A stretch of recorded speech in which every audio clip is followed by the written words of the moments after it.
संघाचे सिद्धार्थजी भोकरे या सर्वांच्या सूचनेनुसार जळगाव जिल्ह्यातील पाचोरा तालुका येथे आमचे प्रदेश उपाध्यक्ष किशोरजी राय साकडा आणि त्यांच्यासोबत इतर 3 लोक यांच्यावर खंडणीचे गुन्हे दाखल करण्यात आलेले। वास्तविक पाहता किशोरजी राय साकडा असतील का बाकीचे 3 लोक असतील यांनीच अवैध धंद्याच्या विरोधात तक्रार केली होती। जो मूळ तक्रारदार आहे त्याचे सट्ट्यापट्ट्याचे धंदे असा आरोप करत त्यांनी तक्रार केली, निवेदन दिलं। मात्र आपल्या या जिल्ह्यामध्ये चोर सोडून संन्याशाला फाशी देण्याचा प्रकार झालेला आहे। पत्रकार बांधव हे अवैध धंदे बंद करायचं म्हणतात पोलिसांना आणि पोलिसांनी म्हटलेलं आहे सदरक्षण आहे, खल निग्रहण आहे। मात्र आपल्याकडे उलटी गिरणं आणि उलटी तापी वाहत आहे। खल रक्षण आहे, खल नायक रक्षण आहे आणि सद निग्रहण आहे। पत्रकारांचा निग्रह करण्यासाठी पोलीस आहेत का? आपलं राज्याचं आपल्या देशाचं ब्रीदवाक्य सत्यमेव जयते, तर तुम्ही तर इथं सट्टमय जयते करतायत। आपण नेहमी पोलिसांनी आणि प्रशासनाने सत्याची बाजू घेतली पाहिजे, तुम्ही सट्ट्याची बाजू घेतायत। आमचं अत्यंत कडक निषेध आहे। जे पोलीस बांधव आहेत त्यांना विनंती आहे, प्रशासन असेल, एसपी साहेब असतील, या राज्याचे गृहमंत्री माननीय मुख्यमंत्री साहेब असतील, त्यांना विनंती आहे हे गुन्हे कुठलेही पुरावे नसताना, कुठलाही इलेक्ट्रॉनिक एव्हिडन्स नसताना, कुठलेही प्रत्यक्षदर्शी नसताना, कुठलीही धमकी वा खंडणी मागितलेली नसताना क्षणार्धात कसं काय गुन्हा दाखल होतो? थेट गुन्हा दाखल झाला, काही शहानिशा नाही, काही चौकशी नाही, काही व्हेरिफिकेशन नाही, कोणाच्या साक्षी झालेल्या नाहीत। हे अत्यंत चुकीचं आहे। म्हणून आज आम्ही हे निवेदन देत आहोत, निषेध व्यक्त करीत आहोत। महाराष्ट्र राज्य पत्रकार संघटना मुंबई यांच्या वतीनं आम्ही या घटनेचा जाहीर निषेध करीत आहोत।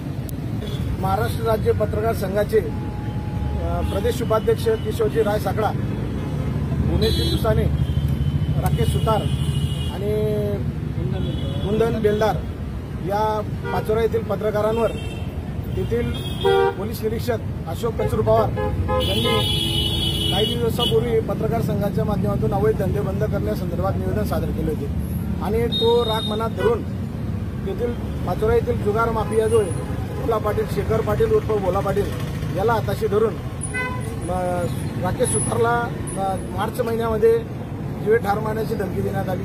त्यानंतरही पोलीस निरीक्षकांचे प्रकरण दाबून टाकलं आणि पत्रकार सुरक्षा कायद्याअंतर्गत कारवाई न करता साधी एनसी दाखल करून घेतली। त्यानंतर किशोरजी राय साकडांना यांना सुद्धा मारहाण करून त्यांच्यावर जुगार माफियावर गुन्हा दाखल करण्याऐवजी किशोर राय साकडावर यांच्यावर खोटा खंडणीचा गुन्हा दाखल करण्यात आला। तर आमच्या प्रमुख मागण्या आहेत की किशोर राय साकडांवर जो खोटा गुन्हा दाखल करण्यात आला आहे खंडणीचा, तो रद्द करण्यात यावा। त्यानंतर जो जुगार माफिया आहे भोला पाटील, तर याच्यावर मोठ्या दरात कारवाई झाली पाहिजे। त्याच्यावर 17 ते 18 गंभीर गुन्हे आहेत। जुगार माफियाला पोलीस प्रशासन हाताशी धरून पत्रकारांच्या जीवाशी खेळला जातोय। त्यानंतर जो भ्रष्ट पोलीस निरीक्षक आहे अशोक कचरू पवार याने महिन्यातून 10 ते 12 लाख रुपये अवैध धंद्याची वसुली केली जाते, ती थांबली पाहिजे आणि अशोक कचरू पवार यांना निलंबित केले पाहिजे आणि त्यांची आजच्या ताबडतोब पाचोरा पोलीस स्टेशनमधून तडकाफडकी बदला करून कंट्रोलला जमा केलं पाहिजे अशी आमची मागणी आहे। आमच्या मागण्या मान्य न झाल्यास पुढच्या सोमवारी विशेष पोलीस महानिरीक्षक नाशिक परिक्षेत्र नाशिक येथे डब बचाव आंदोलन आम्ही करणार आहोत। महाराष्ट्र राज्य पत्रकार संघाच्या वतीने पत्रकारांवरील हल्ले कधी सहन केले जाणार नाही आणि लवकरात लवकर कर्तव्यदक्ष पोलीस जिल्हाधिकारी आणि पोलीस अधीक्षक यांनी या प्रकरणात जो जुगार माफिया मध्ये पाहिजे तो बाहेर मोकाट फिरतोय पाचोऱ्यामध्ये आणि पत्रकारांना तिथे घर सोडून बाहेर फिरावं लागतंय खोटा गुन्हा दाखल करण्यामध्ये। तर ही लोकशाहीची फार मोठी शोकांतिका आहे।